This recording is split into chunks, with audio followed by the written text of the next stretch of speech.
After 20 years of marriage, the 39-year-old stunning mother of my two daughters and the joy of my life told me she was going on a date with a coworker tomorrow night.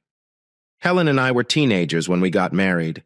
We'd been dating for less than a year when she got pregnant with my baby girl. We were madly in love, married, and brought Christy into the world 7 months later. We've had a fantastic, loving marriage with two beautiful children who adore their parents. I began my own landscaping company, which grew into a multi-million-dollar enterprise, allowing us to enjoy a lovely, full life in a million years. I would never have expected such a speech from my wife. It hit me like a ton of bricks as I sat on the couch with a drink of scotch, as she confessed that since the kids left for university, she has been gloomy and unhappy in my sight. We had the ideal marriage, and this news struck me hard. Helen added that Tommy from accounting has been a good friend and has been assisting her with her melancholy, which surprised me. That was surprising because she hadn't mentioned being depressed or upset. The thought of my wife allowing another man to help her with her emotions was upsetting, but hearing that she wanted to be with him mentally devastated me. Tommy Boy is married with 3 young daughters and presents himself as a counselor, but in reality, he is a predator waiting to hit any unwary victim. Tommy finds sexy married women an easy target since he knows they are fragile and have no attachments attached. John, I can't do this behind your back, and I hope you understand, but I need to do it for me. I understand it seems selfish, but give me one night to see how it goes. Of course, I became upset and wanted to yell, but I knew my wife and I knew what was about to happen. She decided to do something. There was no way back. When she concluded her announcement, I sat there expressionless, staring at her as she anxiously sat across from me, alone on the love seat. The stillness was deafening because I refused to allow myself to speak. Instead, I calmly finished my scotch, rose up, and began to leave the room. John, do not disregard me. Stop pouting and behaving childishly. This is happening, and I needed to inform you before I did anything. I'd never cheat on you, and I need you to know everything that happens. We've always been honest with one another. I will never lie to you, sweetheart. I stood there looking at this woman with what must have been a deathly expression on her face, because I saw her raise her knees to her chest and curl up into a ball as I silently returned her gaze. I went up to our bedroom and packed 2 days' worth of clothes and toiletries before walking silently past Helen and out to my car in the garage. She followed, weeping hysterically as I walked by her. Please, John, don't leave. Everything will be okay. It's only one date, and it'll all be over in one night. Surely you can give me that after 20 years. I drove away, shaking my head, unable to believe what she was saying. I checked into the Ritz-Carlton on Thursday evening. Yes, the Ritz-Carlton costs $100 per night. I didn't care whether I was going to be in pain. I planned to at least enjoy my accommodations. The calls and texts began quickly, and after one text back, I blocked her phone number. I just texted her that I would not contact her until I returned home on Saturday following her treachery. I'm sure those statements hurt her terribly. The next day at work, I instructed my secretary to block any calls from my wife and urged security not to let her into the premises. I'd already set a plan in place and would not let it change. My name is John Casey, and I'm a man of action both at work and with my friends. I'm recognized as the man in charge, the guy who gets stuff done. People understand that I follow through on my promises and look to me for leadership. At home, I become the meek, laid-back person who wants to please and avoid my macho alter ego. It has worked for the past 20 years. However, it appears that I misjudged the effect. In retrospect, I should have been more demanding and unflappable in my domestic life, but I loved my wife and anointed her queen. I remember reading that once and laughed at the quote, but I'm not laughing today. Treat her like a queen and she will treat you like a servant. Those statements were my reality, but I refused to let that happen. Friday morning, I called my brother, a detective in Miami, and asked him for assistance. I told him what I needed, and he called one of his acquaintances, Peter Clift, a private investigator. Peter, this is Sergeant Davis. How are you doing, my friend? Listen, we're on the phone with my brother, and he needs your aid tonight. I'm asking for a favor. Have one of your men follow his wife tonight. Yes, tonight. We need to see who she is with and acquire as much information as we can about this guy by Saturday a.m. I want you to run his plates, get his home location and phone number, and text it to me tonight. We'd like some photographs of the couple. Do you know what we need? That can come over tomorrow. But tonight, all we want is information on this individual, Davis. This is short notice, but I owe you a lot, so I will do it. Do you want the perp's phone number and address tonight? As quickly as possible. And the remainder of the photographs and items we uncover tomorrow. What do you give me to work with? Yes, that's all we need for now. I will email you the wife's address. What time? She is going, along with her date's first name. I'm informed he works with her at Brokers Unlimited, and his name is Tommy, so this shouldn't be too difficult, my friend. His wife returns home at 5 p.m., but we don't know what time the date begins, so you'll need a man outside the house before then, to follow the wife as he takes her up. That is all we need. Please send me the wife's address, and I will do this for you. My friend John listened intently to the chat and smiled as his brother disconnected. His plan was coming together, and he intended to surprise his unsuspecting, unfaithful wife. John's strategy required rapid action because time was of the essence.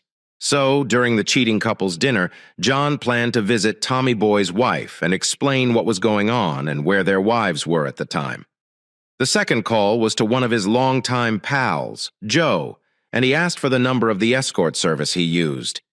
Joe had a painful divorce and intended to never marry again. He met his sexual requirements with escorts, and John now understands why. There is no adultery, only sex, and it is probably far cheaper than having a cheating wife. The call went smoothly, and he was able to set up an overnight date with a young, attractive blonde.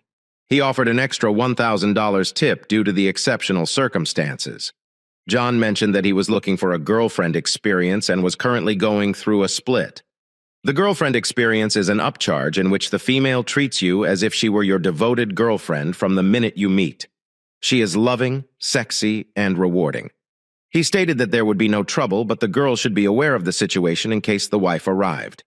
He stressed that if this happened, she was not to reveal that she was a paid escort, but rather a female he met last night. John knew his wife would arrive and find them in bed together. If she chose to go on a date with another man, he would treat her the same way, but with more flair. They were to meet at his hotel for a drink and get to know each other before the festivities began, and then his plan would be put into action. Helen worked in real estate and had an open house every Saturday. She never got home before 6 p.m. It was one of her busiest days, and this Saturday would be no exception. Going back to Thursday evening, Helen issued her Declaration of Independence. After he went, she remained on the couch, thinking about their talk while angrily speaking to an empty room. I can't believe how childish he acted. He walked out silently. What a jerk. Helen attempted to phone and contact John, becoming upset when he did not react until that one text message arrived. The single text message that indicated betrayal made her shudder and reconsider her plans. She put the ideas of treachery out of her mind when she regarded the date to be an enjoyable night out rather than a cheating attempt. She thought to herself, "It's just one night of fun. John will simply have to get over it and everything will be back to normal. He is overreacting, but he will forgive me, and I will make amends to him tomorrow night. He can't resist my pussy, and I know just how to help him get over it." Friday night, she returned home to an empty house and reconsidered her plans once more. Should she go out with Tommy or cancel and ask John to come back? She was looking forward to a good night out and knew she would follow through on her plans. She took a warm bath, shaved her legs, applied her favorite scented lotion, and sat at the makeup table, transforming her beautiful face into a seductive woman. As she finished straightening her long hair, she noticed the attractive female looking back in the mirror and smiled. She then removed the tags off the short, sensual dress and hung it on the mirror. She put on the stockings she'd never worn for John and tied them to the new garter belt she'd bought at Nordstrom's earlier that day, gently touching them. She remembered all the times John had asked her to dress sexily. She felt a stinging sense of remorse as she remembered Valentine's Day, when John brought home a stunning lingerie set from Victoria's Secrets, and how she behaved. When she questioned him if he thought she was a slut and wouldn't wear such things, she could still sense the pain in his expression. She hadn't moved for more than a minute as she reflected on how she had acquired her own pair of slutty stockings and garters, which she was about to wear for another man. This gave her pause, and for the first time she pondered ending her date. She can still hear John's accusation of betrayal. It didn't take long for her to get over her remorse about offering her date something she'd never given John. She put on the silky dress, zipped it up, and was pleased with her decision not to wear a bra. The end product was wonderful. She stood in front of the full-length mirror, admiring her long legs in black nylons and high heels, her huge breasts swaying beneath the dress, and her pert nipples peeking out from the thin material. Oh, I look like a little slut, but it is so much joy. I can't wait to see Tommy's expression when he sees me. But I'd like to stress that there will be no sex tonight, just food and dancing. She tried to tell herself it was only a date, but she knew she had desires. She had to maintain control. The anticipation of going on a date with Tommy had consumed her for the previous month, and that was set to happen tonight. Regardless of her husband's childish conduct, she intended to have a good time. Helen was confident that John would understand and allow her to have fun, since he always did. She adored him for that. That was when John's final phone call came in. John resolved to give Helen one more chance to stop the runaway train and save their marriage. It was difficult for John to swallow his pride and make this decision, but his love for Helen remained strong, and he would take her back if she could stop this from happening. He intended to give up his dignity, disgrace himself, and urge her to reconsider and not go out on that date. Helen felt nervous and guilty when she realized John was calling. She noticed how attractive she looked in the mirror and knew her thoughts were less than honorable, but she really needed to hear from John and convince him of her decision. John, thank you for calling. I miss and love you very much. When will you come home, baby? Hello, Helen. I also love you. That's why I chose to call you. I miss you so much. And my heart is breaking because of what you mentioned you intended to accomplish. I ask you not to go out on this date. Please stay at home and I will come over and do whatever you want. I promise to make you happy and be the man you need me to be. If it's something I don't do, I am capable of fixing problems. I just want to be with you. Could you please cancel this date for us and save our marriage? Please, Helen? She heard his voice break and felt sorry for John. It sounded weak and sad. Her large, muscular man was crying and begging her to stop, giving her an unwarranted sense of control. She knew he loved her, and John would forgive her as long as he realized how she felt. Their past together, combined with their children, and his love were too strong, and she knew they would be together indefinitely. I love you so much, John, and I can't wait to spend the rest of our lives together. I need to do something tonight that has nothing to do with our affection for one another. This is only one night for me to go out and be dumb. Please understand and give me this once, and I promise to be yours again forever. I understand you're hurting, and I apologize for that, but you're exaggerating the situation. I'm just having dinner and drinks with a friend. Nothing will happen, and I'll be home tonight, and you'll be mine forever. I know you'll understand once it's all over. Tomorrow we'll chat. You may regain me as your wife. I love you, John, but I have to leave. She spoke with tears in her eyes. She wanted to hang up the phone, but she could hear her husband pleading as she did. She wiped her eyes, taking care not to destroy her makeup, then glanced in the mirror and talked to her reflection. I'm sure he thinks I'm a bitch about this, but John, I apologize for having to do this for me. Please do not be mad. She straightened her hair, reapplied her lipstick, sprayed her perfume, and tried not to think of John. John returned to his hotel room, heard the call stop, and simply gazed at his phone. John wiped his eyes, feeling the wrath return inside. He had just begged and pleaded with his wife not to go on this date, and she basically assured him it was happening, and that everything would be okay tomorrow if he was an accommodating husband. He felt overwhelmed with grief when he realized he had lost her, the only lady he had loved and been with for the last 20 years. Peter. The Pie was in his white van across the street from their house just before 5 p.m., watching Helen pull into the garage. An hour later, he saw a car pull into the driveway. Peter took the license plate, made some calls, and 5 minutes later, he was providing Davis and John the needed information. Before Davis and John left for their date, the home phone number and address appeared on their phones. Tommy noticed Helen's melancholy as he entered the house. He sensed she was feeling insecure and guilty. He has seen it all before. The woman suddenly realizes she is doing something outside of marriage and reconsiders her ideas. He realized he needed to act swiftly and knew just what to say. Helen, what is wrong? Tommy, you look very forlorn. Perhaps we shouldn't do this. I have been thinking about John and how he asked me not to go out with you. I feel so awful and as if I've already betrayed him," she whispered, a tear rolling down her cheek. Tommy ran over to the couch, grabbed her, and utilized his experience to fix her concerns. It took about an hour, but he was a ladies' guy who knew how women felt and thought. He intended to influence her into changing her mind. He enjoyed a challenge. "It's okay, Helen. We don't need to do this. And I completely understand. You've never been able to go out with anyone on your own, even for supper or a movie. He simply doesn't comprehend. We're just pals. Guys like him want to keep their wives safe from predators. But if he only knew how much I care for you as a friend, I doubt he would mind. I need to be honest.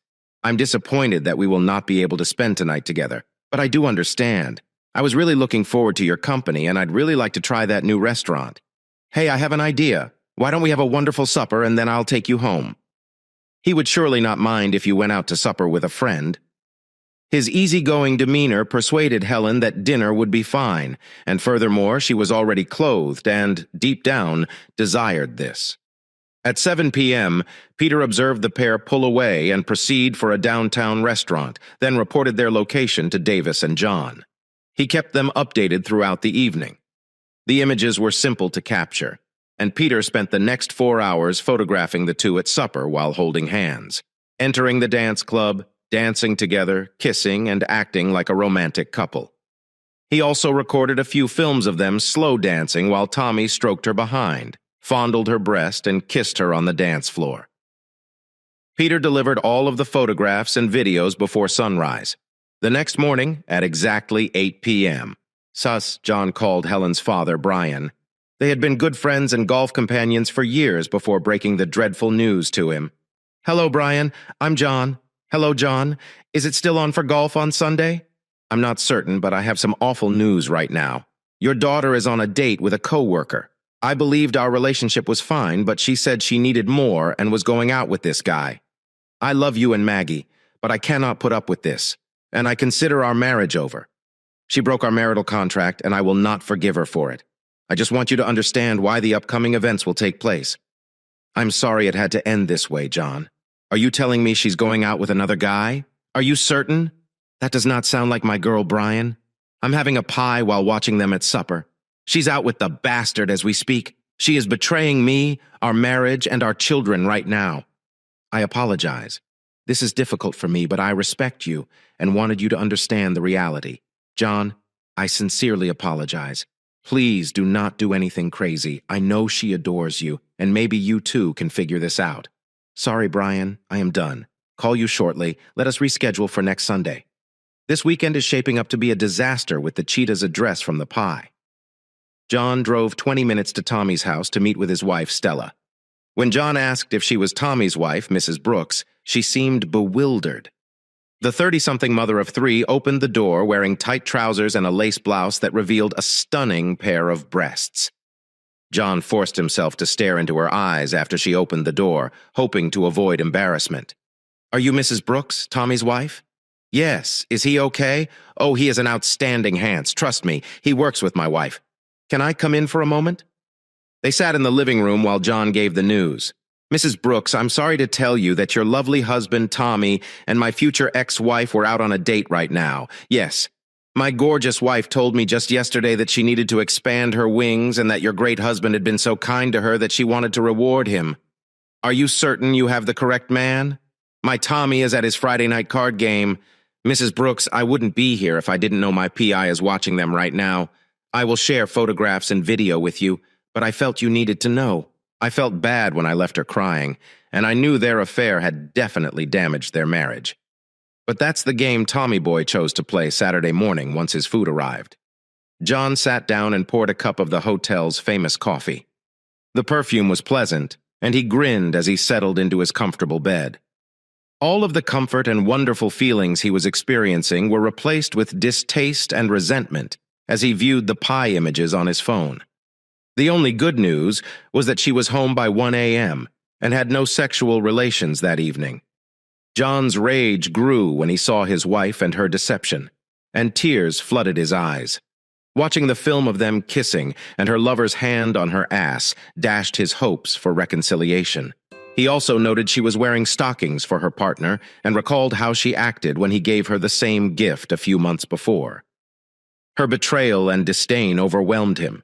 He was overcome with embarrassment and feelings of inadequacy, which finally led to fury. Tommy clearly convinced Helen to continue their date after dinner and accompany him to his favorite dance club. This was her downfall in the marriage, and she knew what was wrong before consenting to leave. However, she only wanted to have this experience once. With tears in his eyes, John felt a melancholy he had never known before. He sobbed when his mother died and shed tears for some of his pals who had passed away. But this was a soul-wrenching sorrow he had no idea existed. As he watched the video a third time, Tommy was pausing at the moment, caressing her ass and revealing her stockings. He called out to no one, "You will pay for this." He studied everything and concluded that she may not have had intercourse with the bastard. However, what she did was unacceptable, disrespectful, hurtful, and an outright betrayal of our marriage. Saturday afternoon at 2 p.m., he met Candy at the hotel, where they spent the next 2 hours getting to know one another. John made it obvious what he was looking for, and Candy was an excellent fit for his strategy. They returned to his home shortly after 4 p.m. We were in his bed by 5 p.m. before heading into bed. John positioned the message he had prepared for Helen, which said, "Helen, last night you breached our marriage contract and vows, as well as my emotions. I no longer consider us married since you breached the contract. Yes, legally we are still together. However, the contract has been broken, and we are now free to do as we like. I intend to take the master bedroom because this is my home. You are welcome in any of the other rooms of the house, but not in my bed. Your clothes and belongings are in the guest rooms. Please respect my personal space. You got exactly what you wanted, your freedom. And now I've got mine. I hope you are pleased with your decision and new life. Love your ex-husband, John." He removed his wedding ring and placed it over the letter on the entryway door, keeping it at eye level. He took one of his collector knives, inserted the blade into the middle of the ring and the letter, and buried it deep inside the wooden door. This was the first thing Helen saw when she returned home that evening. 6:10 p.m. When Helen returned home from work, she spotted the knife in the door and became frightened. A regular person would undoubtedly be taken aback by such an incident. She approached the door gently, searching for anything out of place. When she came closer, she noticed the message addressed to her with John's wedding ring. Her heart raced and tears began to fall as she read the message, holding the ring and letter in her fingers. She dashed into the home looking for John to tell him she didn't want him to abandon her. As she stood in the dark corridor sobbing, she yelled out his name. The home was peaceful, with the exception of some sounds from the bedroom. She walked up the stairs, listened to the noises of lovemaking, and opened the door in rage to find a young, gorgeous lady riding her husband, cowboy style, with her enormous breasts bouncing up and down. She stood in front of the bed in disbelief, watching this young girl ride her husband's cock in their shared bed. Helen was enraged beyond words and yelled at her husband, "How could you? You bastard!" She screamed as she dashed out of the home and into her car, rage and tears in her eyes. She drove over to her sister Mary's place and stopped crying. She told Mary how she caught her spouse in bed and didn't know where else to go. Her sister attempted to pacify and calm her down. "That does not sound like John, of all people. I never thought he would cheat on you. He always showed you more love and respect than any other man I've known.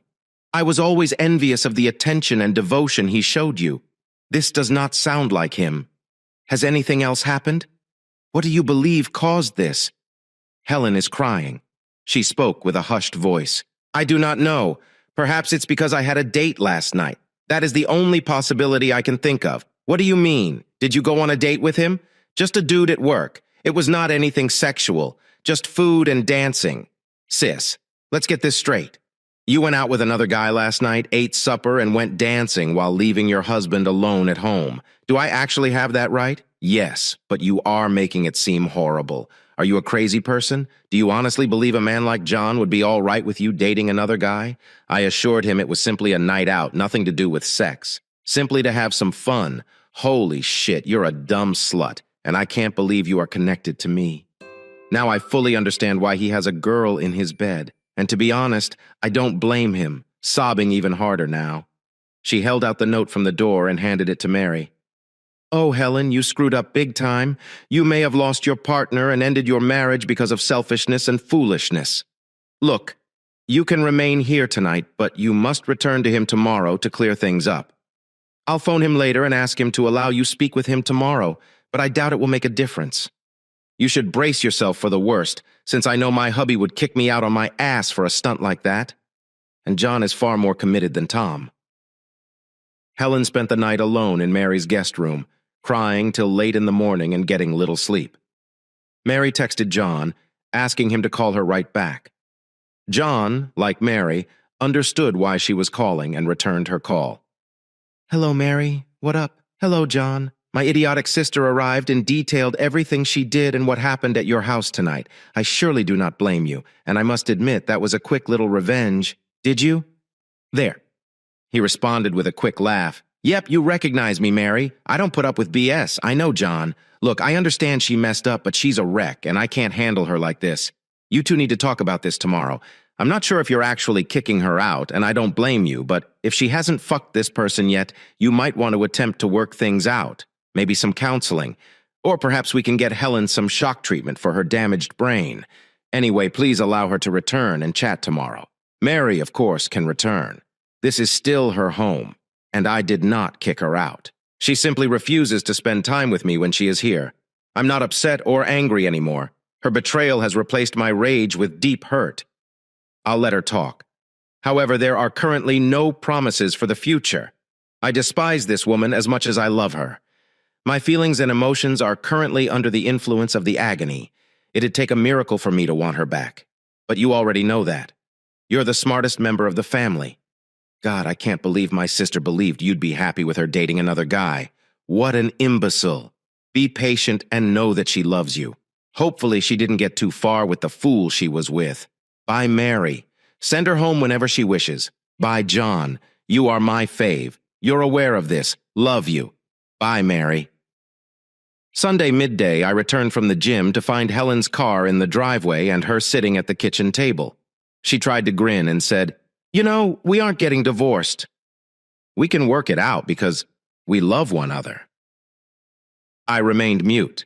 I got a cup of coffee and sat across from Helen, who was nervously kneading her hands together in her lap. I drank a few swallows, glanced up at her, and broke the silence. That is all right with me, Helen. Divorce or no divorce, it makes no difference to me now. Because the moment you broke our marriage contract, it was done. I don't consider us a couple anymore. And you were free to date and be with anyone you wanted. Same with me. The only thing that will change is that you will not sleep in my bed, and we will not have sexual relations. That ended your night out with your lover, John.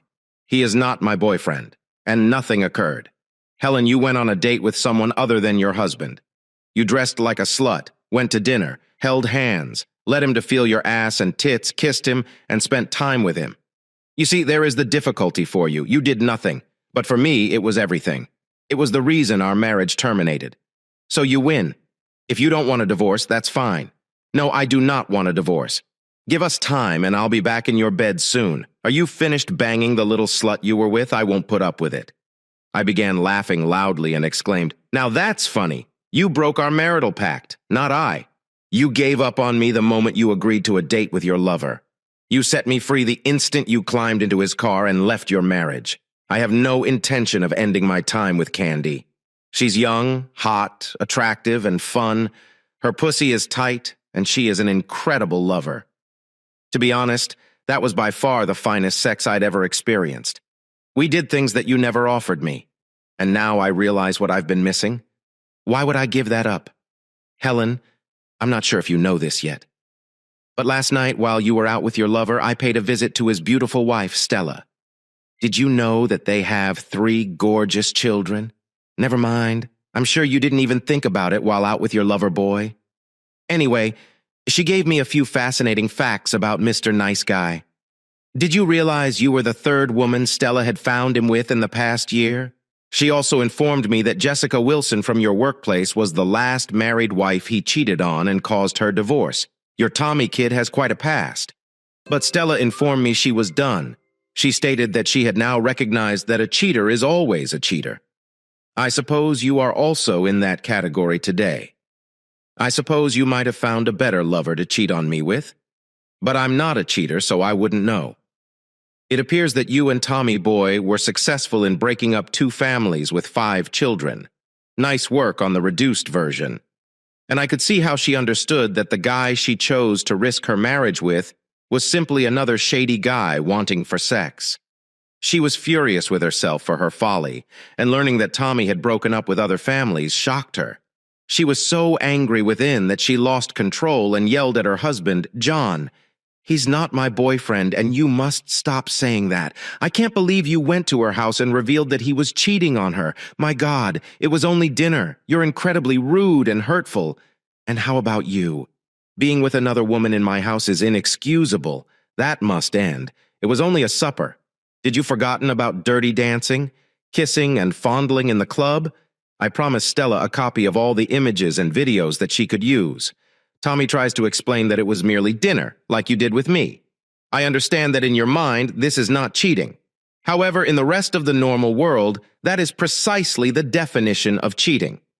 Giving yourself to someone outside of your marriage is a betrayal. When will you receive the 3? You have a hefty skull, so you believe I am nasty and hurtful. I'm curious. How would you define what you did? Love and care. No, I'm not giving up my time with goodies. And if you can't accept that, you don't need to be here. No, John, I want you to quit seeing her and join me. I won't see anyone else, I promise. Do you promise? Oh, you promised, I see. That is funny. You swear to be my wife and abandon all others. That commitment was completely broken, hasn't it? So, Helen, if you don't like the arrangement, you can leave or divorce. Perhaps you might move in with your partner, who will need a new place to reside. 2, I believe you 2 deserve each other. Okay, you can stay here. Perhaps you can move in with your sister Mary. I am sure she would love to have you living there. You would be an excellent role model for her girls. John, will you quit seeing that tramp? Don't you adore me? Don't you want to get back together with me? Helen, it is far too late for that. You murdered me the instant you revealed your desire to be with another man. Do I adore you? I'm full of affection, but short on trust. I'm not sure I can ever trust and love someone who can abandon me so quickly. No real man would ever let his wife be with another man, but you did exactly that. You told me you wanted to be with a man outside of our marriage and that you would do it regardless of what I said. Now that you've started our marriage, you'll have to deal with my wishes too. And right now, I want to be with Candy, a young, gorgeous lady who does things for me that I never dreamed of. I suppose watching me happy with another lady doesn't feel very nice, does it? Now you understand some of my pain, and now you will harvest what you sown. Payback is a bitch, but it's too fucking bad. Furthermore, the decision to divorce is entirely up to you. We can stay together as housemates and see how things progress. Or you may simply give me the go-ahead, and I'll have the divorce paperwork ready in a week. Your call, dear, makes no difference to me. I spoke in an authoritative tone. She understood how serious I was and was not about to challenge me at that time. For the following month, every weekend I would bring Candy home and into my bed. We fucked multiple times per day, and it was amazing. Her shaven pussy was like bliss, and she made me feel better and helped me regain the confidence that Helen's betrayal had taken away. Helen despised weekends and urged me to stop visiting Candy, but I continued to have pleasure. Helen disappeared as soon as Candy and I arrived home Saturday night, and she did not return until Candy had left. I agreed with Helen to text her once Candy left. I had to admit I was loving the sex despite the agony. Helen was feeling, yet remorse crept back into my soul. The following week, after discovering that it was simply sex with Candy, albeit fantastic sex, I recognized there was no genuine intimacy and the money I was spending was becoming a little excessive. After Helen returned on Sunday night, I said that I wouldn't be seeing Candy for a time and that I would find for another female to be with. Helen asked me to take her back and quit seeing other women. She said she made a mistake and does not want anybody else in her life but me. John, you have punished me enough. Every week, I had to see this girl enter my home and be with the only man I adore. I can't stomach watching you with another lady because the agony is too much. Please give me a chance. I realize I can't compete with a girl like that, but I can provide you affection and things no one else can. Her words knocked me off guard. My love. Do you even understand what that is? Helen, love does not mean turning your back on your husband and announcing that you would date other men. No, I don't think you understand what love truly is. As a result, you cannot give what you do not have. But I'll tell you what I'm going to do. I will not date anyone until we have couples counseling. If we can work things out, perhaps we can have a future together. She leaped off the couch, hugged me, and kissed every part of my face, including my lips. Oh, thank you, sweetie. I pledge to make this up to you. Not so fast. I don't forgive you for what you've done. I am just giving us one last shot before I dump your cheating ass.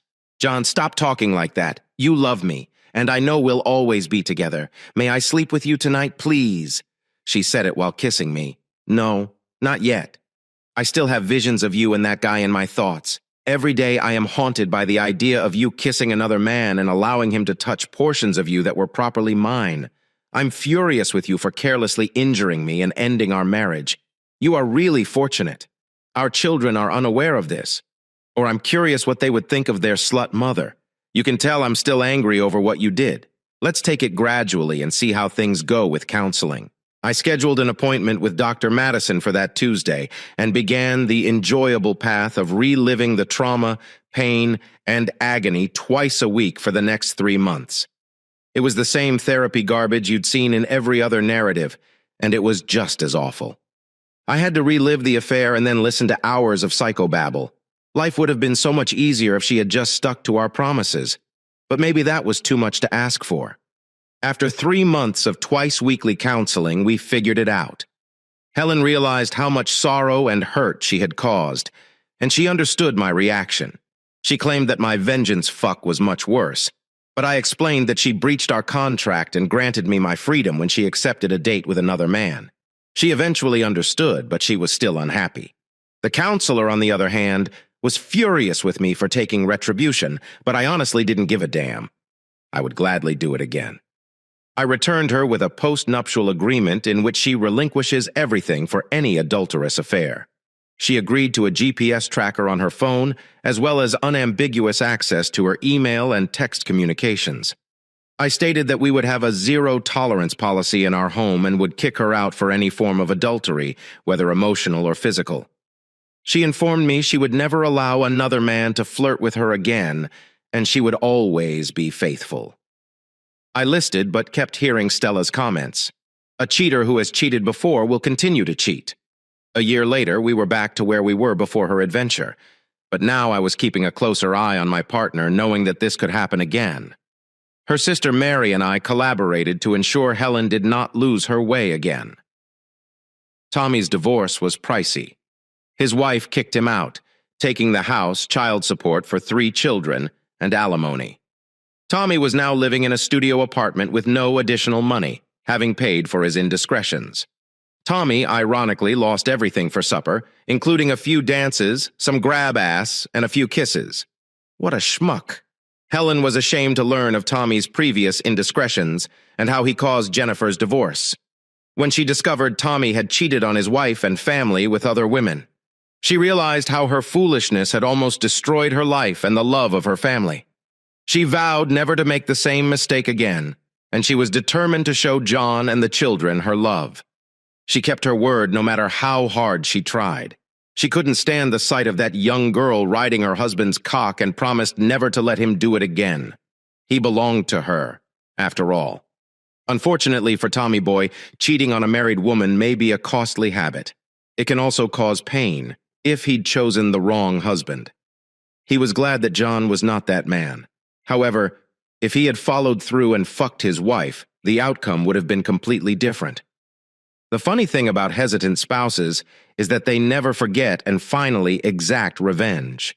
Douglas, the unwilling cuckold, was in the parking lot of the bar one night, 2 years after he divorced his wife Jennifer from Helen's workplace. Tommy was going to enter his automobile.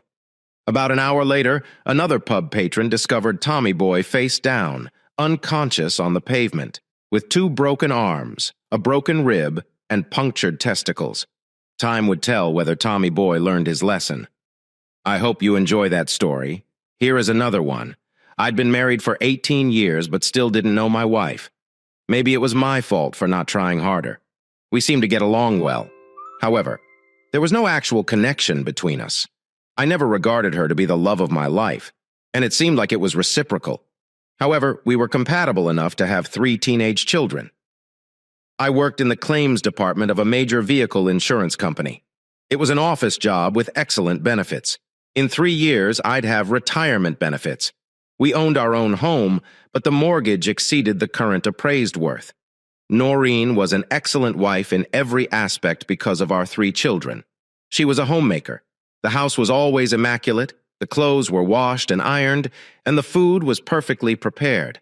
I guess all that housework was wonderful exercise for her, because she still had the same great figure she had in high school when we met.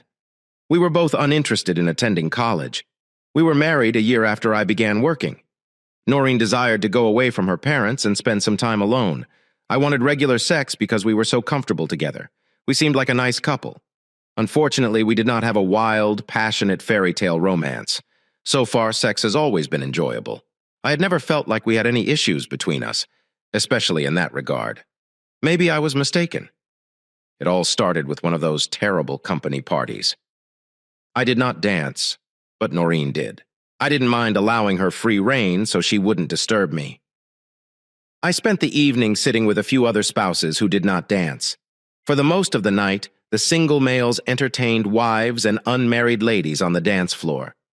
The main issue seems to be that she danced with Dirk Franklin more than I felt was necessary.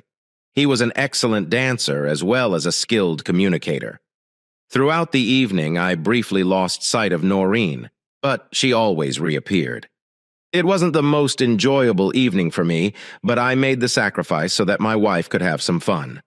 The most delightful part would be having sex when we returned home. A little alcohol had a significant impact on her behavior in bed. It made the party experience more palatable. That evening proved to be especially enjoyable. On Monday morning at work, everything became clear as day. The first few hours were normal.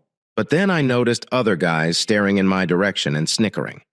I took a closer look and discovered Dirk nonchalantly discussing his recent conquest. He looked at me twice and smirked, or rather hissed. Dirk and I aren't really close. I disliked the guy and didn't appreciate what he was doing. Shortly before lunch, I cornered one of my most dependable co-workers in the copy room. Mary, what the hell is going on with Dirk? If that son of a bitch grins at me once more, I'm going to clock him. I'm not sure whether it's true or not. John, but he's bragging to everyone that he cheated Noreen on Saturday night. That is not true. Noreen would never allow him near her. I also thought so. But he has panties, which he claims are hers. He is displaying them to all of the guys and even allowing them to sniff them. How could he have gotten her panties? It does not make sense, John. He claims she handed them to him after he banged her in one of the hotel conference rooms. Have you seen them? Yeah. They were silky gray or silvery in hue. Thank you, Barry. Keep this between us. I owe you. If Barry had mentioned the panties being red or black, I would have ignored it.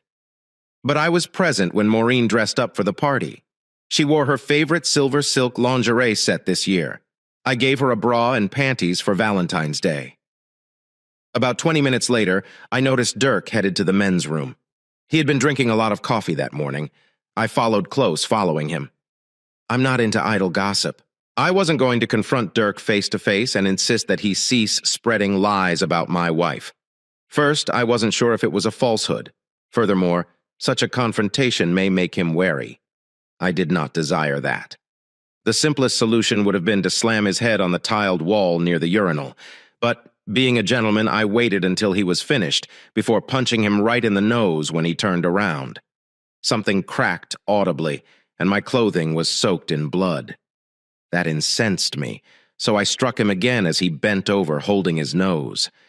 Dirk was a huge guy, but he made no resistance or attempt to defend himself. I found silk panties in his pocket and gave 2 solid kicks to his groin. As I was leaving the restroom, I noticed him vomit. I left early to get lunch, and when I returned, I discovered that my work at the company had been terminated. Dirk was brought to a hospital. It took less than 20 minutes to finalize everything, and I was done. Today was a day of errands. I was seated at the kitchen table when Maureen pulled into the garage. I looked up as she entered the kitchen carrying many grocery bags. "Hey, honey, what are you doing at home in the middle of the day? Do you feel sick?" I did not respond as she placed the plastic bags on the counter. "Do you want to assist me carrying the rest?" I still did not answer, and she returned to the garage. She returned with 6 additional bags, but without saying anything, she set them on the edge of the table. "Is there something wrong, John? I can tell. Why are you at home?" As she spoke, she began to unload the suitcases. "I was sacked. That does not make sense. Why would you get fired?" I sat there trying to figure out how to approach the matter. I wasn't so convinced about it. Finally, I simply tossed the underwear over the table to her. Oh God, no. Seeing them. Noreen sat down and held her head with both hands. "No, no, no, this cannot be." I watched as my wife started crying. It wasn't a howl or a sob, but something in between, wrapped in dried semen. "Can you explain that to me?" Her crying seemed to intensify when I asked her a question. She lowered her head to the table, and all I could hear was her silent murmuring again and over, "No, no." I patiently waited for nearly a minute. My wife tried to wipe the tears from her eyes and glanced at me. "I am sorry, John. I sincerely apologize." This was a mistake. I drank excessively and made a mistake. Bullshit. You weren't really inebriated. You knew exactly what you were doing, right? "No, Ian, you need to believe me. This was a mistake, a horrible mistake. There is nothing between me and Dirk. Honestly, I'm very sorry. If it was an error, why didn't you notify me when it occurred?" "I did not want you to find out. I did not intend to hurt you. If you didn't want me to find out, why did you have to do it with the most popular gossip in the entire company? You vowed not to tell anybody." "Damn it. Are you that stupid?" "This morning, he let every guy in the building sniff your underpants. Why did you let him take them?" "I did not let him take them. I handed them to him so he could throw them away. I used them to wipe myself and couldn't get them back on." "What did you wipe, Noreen? Why did you use $30 panties to clean yourself?" "John, I apologize. This should not have happened. Do you imply I should not have found out about this or that? You should not have done that." "Oh, dang it, John, I screwed up. What would you like me to say? What did you wipe, Noreen? You still have not responded to me. He did not have a condom. I had to clean the sperm. And the panties were the only thing on hand." "That's simply great. How should I react to that? Are you really expecting me to say I forgive you?" "No. What about a reason?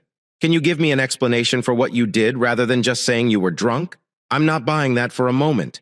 No, I was not that intoxicated. Dirk and I were having a terrific time throughout the evening. He is a great dancer and a lot of fun. He understands what to say to make a female happy." And that is exactly what it was. "So you two just got into one of the empty conference rooms and had wild, passionate love?" "No, it was not like that. How was it then?" "Do not make me do this, John. Do not make me talk about it. No, damn it, no!" He yanked my panties and pushed me over one of the tables. He was with me for less than a minute. I did not get anything out of it. He fucked me and it was all over. Just like that. It took me longer to get myself cleaned up. That's why you're here, right? What do you mean? You understand perfectly well what I mean. What was the first thing you did when we arrived home? Tell me, Maureen, what did you advise me to do when we got into the bedroom?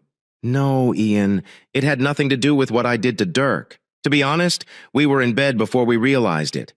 You climbed on top of me in a 69 position.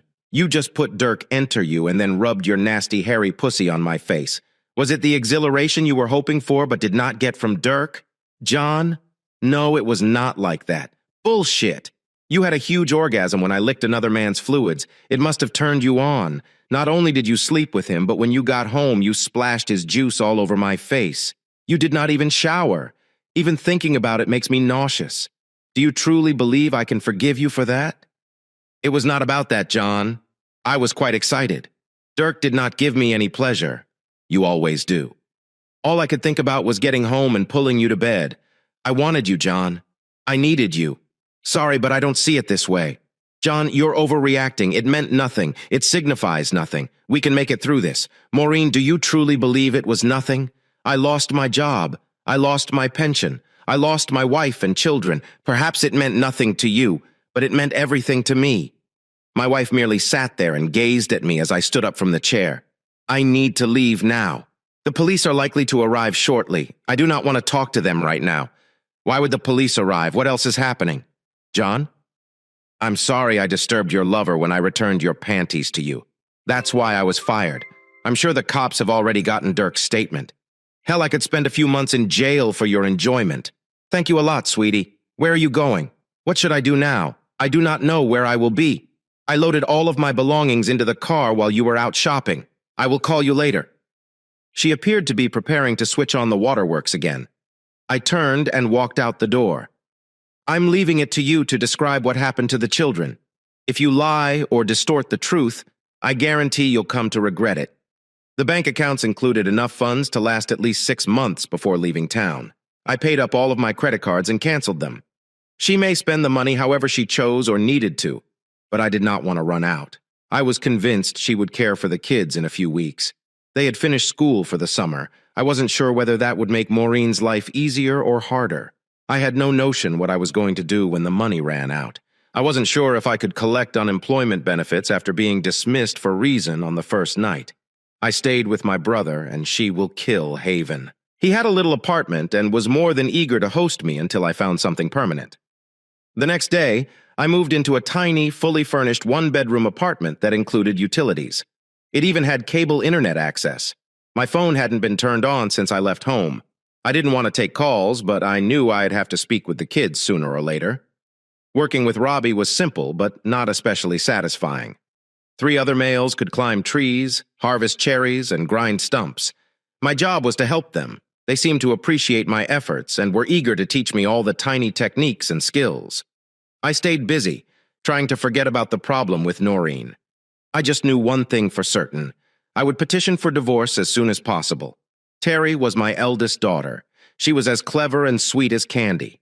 In 2 months, she would graduate from high school and begin dental technician classes at the local college.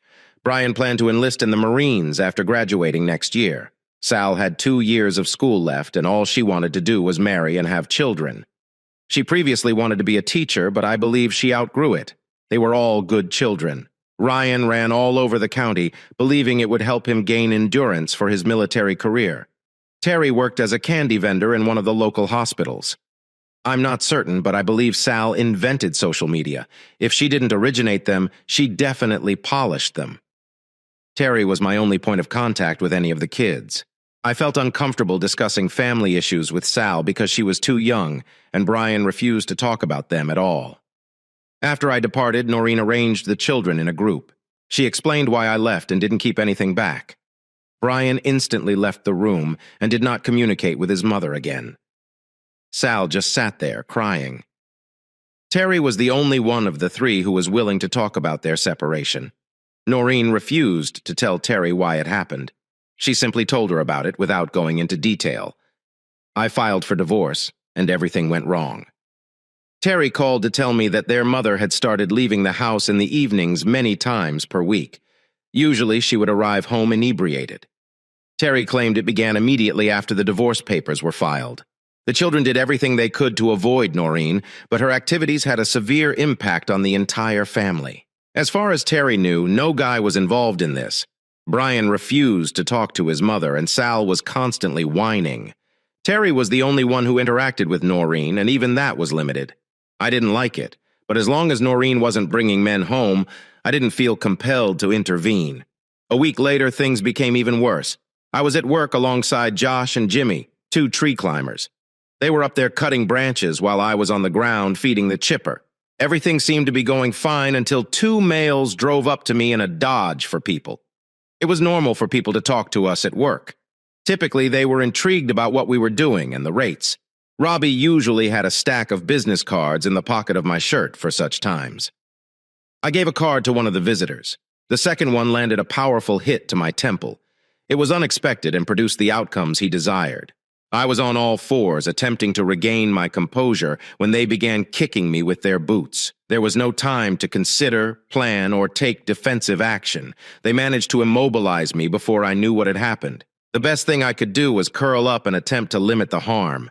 I'm not sure how long it lasted, but it ended as soon as it began. Josh attempted to get me to sit down.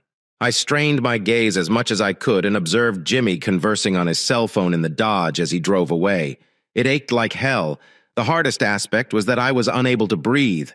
Every time I tried to inhale, I felt a severe pain on my right side. This was my first broken rib. It was then that I noticed the larger of the two guys sleeping on the ground close to me. His skull had become a bloody mess. Jimmy and Josh noticed what was going on and tried to come down to aid me as quickly as possible to expedite the procedure. Josh lowered his chainsaw down the safety line and swung it at the guys who were kicking me. The whirling chainsaw struck the larger of the two men in the head, and it appears he lost an ear. Despite the fact that the chainsaw was not operating, his friend made a hasty exit. The baboon had a large wound on his head. After a few minutes, he began moving, and Jimmy gave him a solid kick in the balls. Except for one heavy punch to the head, all of my injuries were inflicted on my body. I simply sat there unmoving until the paramedics arrived. I refused to ride in the same ambulance as the man who attacked me, so the local police had to transport him in the back seat of a patrol car. When I arrived, Robbie was in the hospital. The thug had a nasty cut on the side of his head. His ear was not severed, although it was horribly damaged. I wasn't feeling too ill, but the doctor and Robbie urged I remain overnight. The officers apprehended the second criminal in the Dodge before he could travel 5 kilometers away. After a lousy dinner, I retired for the night, but not for long. My cell phone rang at around 1 a.m. Who the hell is phoning me at this hour? Really, who would call me at all? Hello, Dad. This is Terry. We've got a problem and need your aid. I'm not sure I can help you right now, but what the hell is so urgent that you're phoning in the middle of the night? Mom is in jail and somebody needs to bail her out. Why is she in prison? She smashed her automobile and was detained for driving under the influence. Is she okay? Was she hurt? Not fully, although the vehicle is in very horrible shape. She wrecked approximately 6 parked cars before colliding with a fire hydrant. Was she alone? Yes, I do not know anything else. They will not release her unless a commitment or bond is made. I wasn't sure what else to do, so I called you Terry. We have a small difficulty. I am not at home right now. I am visiting Pottsville Memorial Hospital today. I was wounded at work and the doctor wanted to keep me overnight. I'm fine, but I cannot leave. Perhaps you should call Aunt Sarah. She would most likely be delighted to assist your mother. What happened? Why are you at the hospital? I've got 2 shattered ribs. They wrapped me like a mummy, and I'm not sure whether I'll be able to drive at all.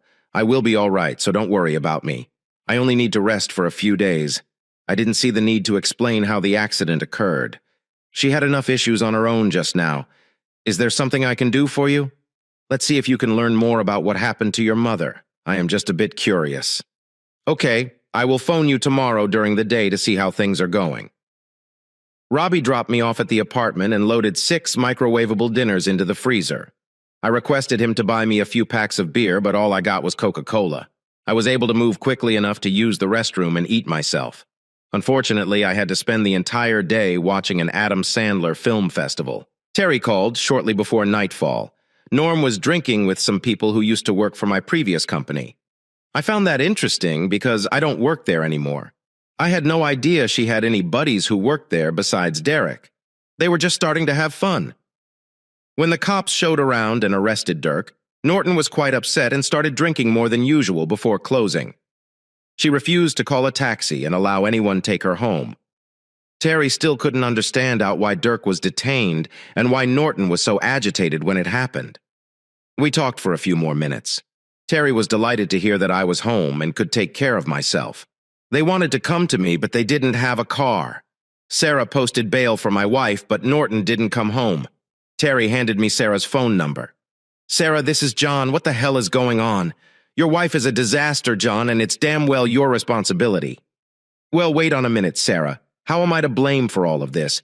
You left her. That's why you left her with 3 kids and just ran gone. Who in the heck do you think you are? Come on, Sarah, you know me better than that.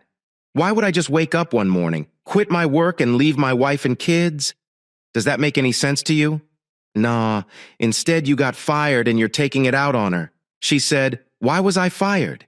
She said you beat up a guy at work because she danced with him at the company party. Sarah, she wasn't dancing with him. She was fucking him right at the party. Did she tell you that? There was a short pause. No, she didn't tell me anything like that. I didn't beat the guy because he danced with your sister. I struck him because he fucked her and then talked about it to everyone in that filthy corporation. She even offered him her panties as a show of thanks. There was no reaction on the other end of the telephone. Did she tell why her boyfriend got detained last night? No, but she mentioned you had something to do with it. A knock on the flat door stopped our chat. Sarah, I need to go. I will call you tomorrow. The cop at my door was an ugly guy who also happened to be my brother-in-law. Come inside, DB. It's always good to see family. Want a beer? Sure. Something cool would be ideal. Behind the Coke Robbie brought was a Foster's. The painkillers made me feel nauseated. John, we located the person who assisted you at the precinct. He hired 2 goons to bash you up. I'm more than willing to point him out. I assume it was Dirk, frankly? Right. I'm guessing you know him. He was playing with an orange. I attempted to urge him to stop, but he didn't appear to want to. He revealed everything. That will save us the cost and inconvenience of a trial. The judge will sentence him and his 2 friends on Friday. I'm not sure, but I think he'll get 2 to 3 years, probably right here in the county jail. That is good news. Toby couldn't help smirking. You intend to exact revenge, don't you, John? I'm hoping for some support from pals. You don't intend to get me into any difficulty, do you? It sounds like you're offering to assist Toby. You could interpret it this way. I have to go. If you want to chat to this individual, he will be in the city jail until his sentencing. I will drop by tomorrow morning. By the way, how? Sally, you are watching out for my sister. I believe it's the other way around. She's watching out for me. Getting to the police station was the most difficult part, particularly getting in and out of the truck. I wasn't sure what was worse, being wrapped up like a mummy or unable to bend when I entered the room. Dirk smiled widely. Mr. Estelle, you appear to be in some pain there. You trip over a tree branch. He appeared to enjoy the grimace on my face as I sat down. Dirk, welcome to Shellkill County. This is my turf, and I will make certain that you enjoy your visit. I do not think so, John. I will be released on bond by Friday. Was it worthwhile? Not for the pussy, but for seeing you give up like a turkey. It appears you have lost both your job and your wife. Was it worth it to you? I do not comprehend the question. I never treated you unfairly. You should have simply left things alone. I was better than you back then. And I still am. I assume my wife felt the same way. So she's all yours now. I hope you enjoy her. Oh, I will. By the way, I've had 3 wonderful experiences with her since you left. I once stayed at home on your bed while the kids were in school. You truly irritated her when you delivered her divorce papers. That son of a bitch tried everything to get under my skin. If the judge decides to keep him in state jail, I will have a more difficult time collecting what he owes me. The district attorney's office was located on the 3rd floor, and there was no elevator in the ancient courthouse. Not really wheelchair accessible. It seems like one of the charities should have taken care of it by now. John, Estelle, I heard you were back in town. Elizabeth Vargas was at the top of our class. She attended Penn State on a full scholarship and earned her law degree. She married the football team captain, who was the only person in our class accepted into the United States Air Force Academy. They were a wonderful couple, except that Captain Philip Vargas perished in a car accident shortly after their marriage 10 years ago. The next 5 minutes were spent on small conversation about the good old days. I felt embarrassed speaking to her. She belonged to the top, although I was one of the minor players. I smiled and attempted to be pleasant. I was seeking for a dignified exit. Well, Elizabeth, it was a pleasure speaking with you. I recently returned to town and learned that you work here. I just wanted to say hi. I smiled awkwardly as I stood up to leave. Sit down, John. Polite conversation was over. You are here because of Dirk Franklin, right? Yes. But when I saw you here, I realized it wasn't such a great idea. I felt like a washed-up whale attempting to get back into the ocean. I was assigned this case, John, so I know a little bit about what's happening. It is as clear as day. He is going to prison. What would you like to chat about? I suppose that's it. I just wanted to make sure he received what he deserved. Elizabeth Vargas leaned back in her chair, smiling at me. It was rather humorous because you generally picture large, intimidating males doing that. You're starting to irritate me, John. I do not like it. I discovered myself fumbling with my fingers and staring at the floor. It was awkward to address this problem with a woman, especially someone like Elizabeth. She was not going to let it slip. Dirk Franklin caused me a great deal of sorrow because of him. I lost my job, wife, and children. I merely wanted to ensure that his time in prison was not a vacation. Do you want him to stay in the county jail or be sent to the state? Do I have a choice? I cannot detain him in the county jail for more than 2 years. If I give him more, I will have to send him to a state facility. She realized I was smiling. I believe 2 years here would be sufficient with moderate effort. I stood up again. This time she did not stop me, but as I turned, she asked John, "Could you meet me for lunch at Scripps?" Around noon. I nodded and she returned my smile. This may make for an intriguing lunch once I leave the courts complex. I wandered around the stores for a while. I purchased a great top and some new jeans. Previously, I simply took work clothing with me. I also purchased a case of beer. I assumed that if I had to choose between drugs and drink, the latter would win. I wasn't sure whether the meal would be businesslike or nice. It was the latter. Elizabeth returned home following Philip's death. It turned out she was receiving state compensation, but she still needed work. She had a 16-year-old son named Philip Jr., whom she referred to as second after he was born. They decided they didn't want to call him Junior or Philip, so they chose second. It was difficult to acquire much personal information from her without being overly nosy, so I simply let her tell me what she wanted me to know. I refused to discuss my problem because I was terrified of being perceived as weak. My self-esteem was poor at the time, and I felt a tremendous need for protection. Before Elizabeth went to return to work, she advised me not to worry about the approaching punishment. When I arrived home, the smile on my face faded rapidly. 3 of my children were seated on the porch, holding luggage and travel bags. "What the hell, guys? What are you doing here? Nobody wanted to answer me. How did you find out where I lived?" Ryan chose to initiate the conversation. Uncle Robbie gave us the address. "I do not see an automobile. How did you arrive here?" Aunt Sarah drove us, but she could not remain. Ryan stood up when I neared the porch. "Could you please retrieve the case of beer from the car?" It is difficult for me to lift it. Terry assisted me in getting into the residence. There was no genuine need for it, but I could see why everything appeared to indicate that I required assistance. Ryan took the beer into the kitchen, where Sal prepared cold ice cream for everyone. I wasn't sure how long they'd been there when I returned. And why did Aunt Sarah invite everyone here? She claimed that was the best thing to do under the circumstances.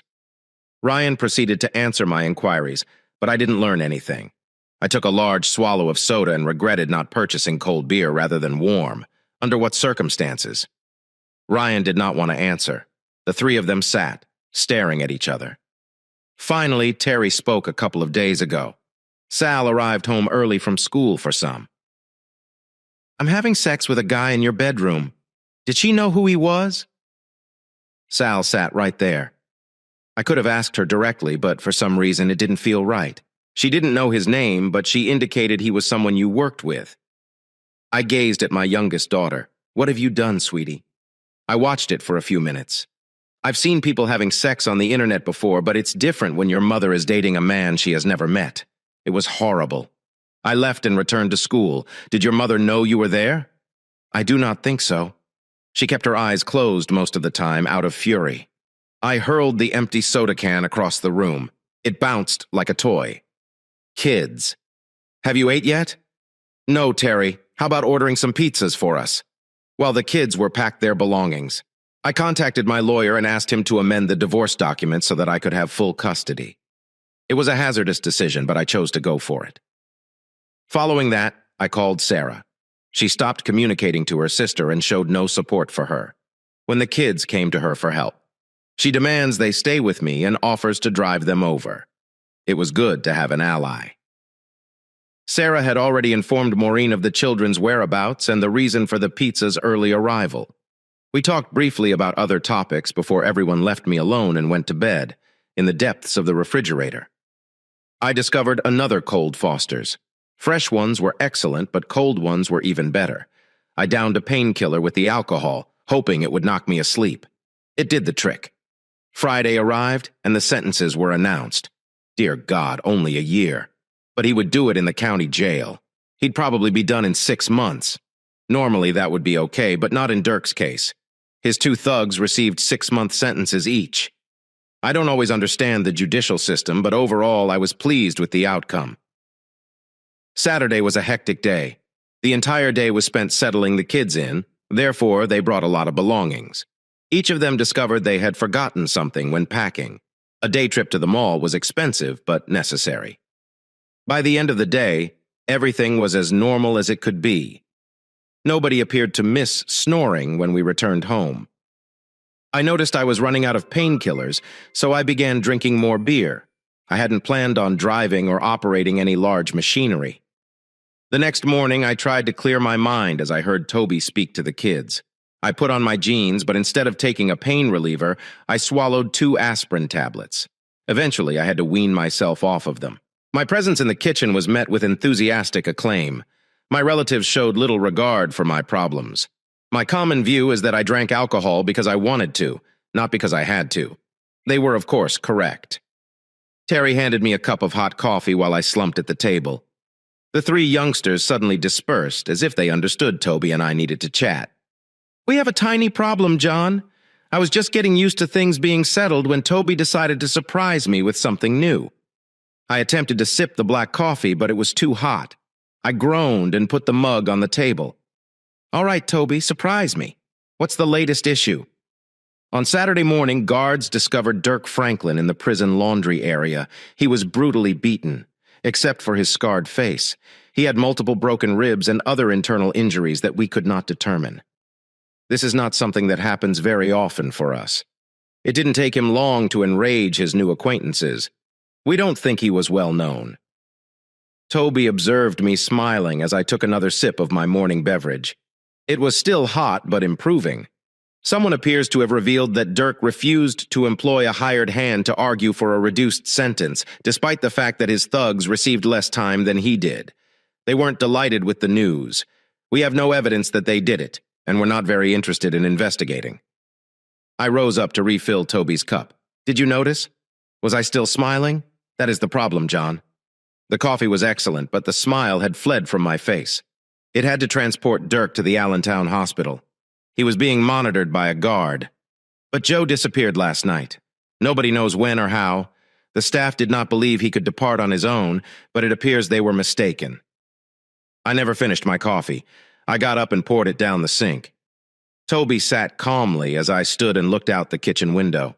There was no view, only the brick wall of the adjoining store. It did not matter what I was looking at. Dirk never threatened me, but the prospect of him walking free upset me. After a few moments, I heard my brother-in-law rise from his chair. "John, I will keep you updated on what is going on. If I hear anything, I'll let you know." I was still staring at the brick wall when I heard the back door close. "Dad, would you like me to cook you scrambled eggs?" "That would be fantastic, Terry. Let me take a quick shower first." Later in the day, I called Sarah. She had not heard anything about Noreen and had no idea where she might be. I wasn't sure if that was good news or terrible. Life began to settle down. My injuries healed rapidly. I acquired a position at a small company in Tamaqua where I could easily commute. The children had no difficulty adjusting. We started to spend more time with Elizabeth and her son. Second and Brian appeared to have discovered similar ground, and I believe I saw Terry glance at him a few times. While I spent much of my time with Elizabeth at public events and with our families, we also started hosting formal dinners and going to the movies once every 2 weeks. I requested Toby to bring some cigarettes to the guys that beat me up. There were no conversations between us, but there was understanding, Toby explained. They appeared to comprehend what the hell I was doing. If everything went as planned, the money would be well spent. Cigarettes were not inexpensive. Sarah and I have never heard from Noreen. Did she return to Dirk or somewhere else? Then, one day, 2 of my rivals were released from prison and promptly vanished. 3 months later, I received notice that my divorce was finalized and that I now had custody of Brian and Cell. Terry was no longer considered a minor. She was in dental technician school and reading. Elizabeth and I started spending more time together while all of this was happening. I couldn't stop thinking that Dirk Franklin was lurking around. Did he still hold a grudge, or had he moved on? I couldn't be certain, which bothered me. I accepted a position with a tiny independent auto insurance company in Pottsville. 6 months later, Elizabeth and I quietly married. The only requirement for our marriage was that she preserve her maiden name, Vargas. She had various reasons for doing this, and I couldn't blame her. Elizabeth discovered that Noreen works and resides at the Salvation Army Center in downtown Philadelphia. Although we never saw her again, she began sending greeting cards to the children. Then I began receiving cards. They arrived at separate times, on Flag Day, Veterans Day, and Arbor Day. They consistently said the same thing. Thinking about you? Deaf? Of course. I showed them to Elizabeth, but we never knew what to do with them. They were brought from several locations around the East Coast. First, I threw them away, but as the numbers mounted, I became increasingly concerned. Dirt. Franklin was like a cockroach. I didn't know how to get rid of him. Elizabeth tried everything in her power to keep me under control. I appreciated her encouragement, but I felt useless. The postcard I received approximately 2 weeks before Christmas was more gloomy than the rest. "I've got a nice gift for you. See you shortly." Deaf York had never expressed any desire to harm any of the children, but I wasn't sure if he still felt that way. I found myself continually worried about Elizabeth and the kids. He had left my life, yet continued to bring me anguish. All I could do was wait and be ready for his return. It all ended just 2 days before Christmas. It was a standard greeting card, but the inside had a cutout from the Baltimore Sun newspaper. Dirk Franklin's body was discovered today in a burned-out automobile near Glengarry's brick plant. The police were unable to ascertain the real cause of death due to the body's state. Etc. etc. The card wasn't signed. It simply stated, "Thanks for the cigarettes."